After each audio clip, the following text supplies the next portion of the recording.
नाज़रीन, ॻाढ़ी ऐं भरपासे में सामूंडी वीरनि तबाही मचाए छॾी। यूसी महल में घर ऐं फसल पाणी हेठि अची विया आहिनि। इलाइक़े वासियुनि मुतालबो कयो आहे त वार करे बचाव बंदि ॾिनो वञे। रिपोर्ट करे रहियो आहे एजाज़ शेख।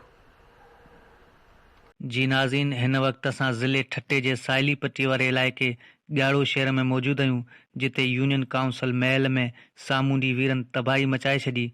ॻोठ ऐं 100 एकड़नि ते बीठल ज़रिए फसल समंड जे खारे पाणी हेठि आहे। रहवासी पंहिंजी मदद पाण तहत महफ़ूज़ हंधनि ॾांहुं रवाना थी विया आहिनि।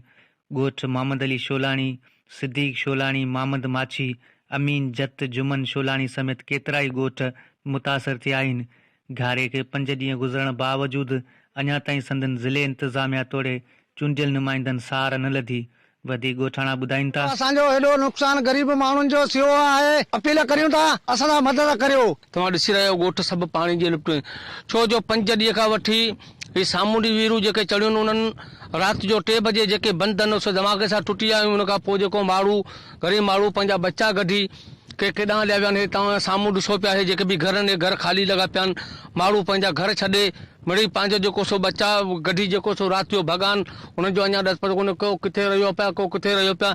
ही 5 ॾींहं थिया आहिनि, मगर हिते अञा को बि इंतिज़ामिया जो अमलदार मुख्ता काट ठहियो, पर उनजो जेको पटे वालो आहे सो बि अञा कोन पतो आहे कि भई हेॾी तबाही थी आहे, हेॾा ॻोठ तबाह थिया आहिनि। ऐं ज़रूरत न ॻाल्हि जी आहे त पीअण जो साफ़ पाणी न हुजण करे केतिरियूं मुश्किलातूं पेश अची रहियूं आहिनि।